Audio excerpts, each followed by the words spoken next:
Hi, it's Mark from Top Local Lead Generation. We're here with business coach John Nieuwenburg. John's based in Vancouver. How are you doing today, John?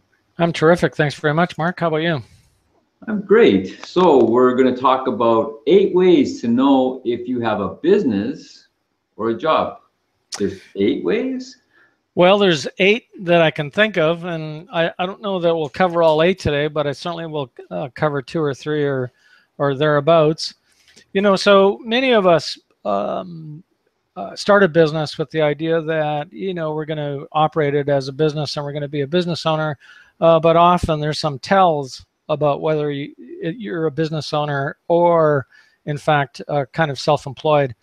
So a couple of them I want to review. So number one, if your business requires that you show up every day, you have a job instead of a business, because what that means is that if you couldn't take a 3-month vacation or operate your business from somewhere down south for 3 months at a time, then yes, you've got a business, or at least you've got an income that's being produced by a business.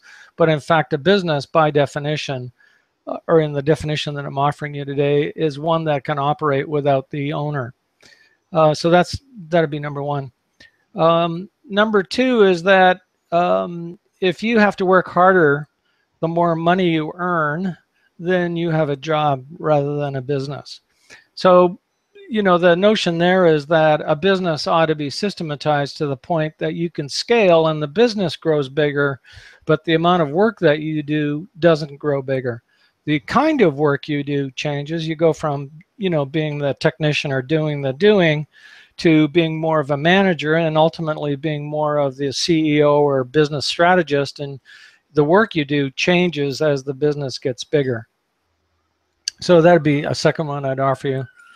A third one I'd offer you is that a job is a place where your personal reputation impacts the results. A business is a place where the brand is more important than the personality. So Steve Jobs was, a massive personal reputation, but the business, Apple, continues to thrive. We could debate that a little bit, even without Steve Jobs' presence, because the brand is bigger than the person. And so if your business relies more on you than it does on the brand, then you have a job rather than a business. So, in our time together today, I thought I'd offer you 3 of the 8 that I came up with. If you're interested in the 8, I'd invite you to go to my website, go to the blog page, and it's the one with the photo that says problem solver, no challenger too big. If you see that photo, I'd invite you to read that particular blog post.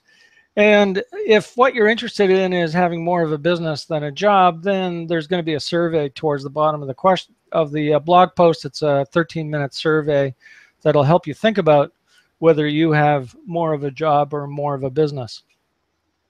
So my question for you today, Mark, is do you have a job or a business? Well, I'm going to defer on that one because we're working on turning my job into a business. It was a hypothetical question. So if you need some help with turning your job, your pseudo business into a business, the guy to talk to is John Nieuwenburg. He's a business coach here in Vancouver. He works right across North America. You can reach him at his website, w5coaching.com, or email him, john@w5coaching. He's a very wise man. Thanks, John. My pleasure. Nice to talk to you today.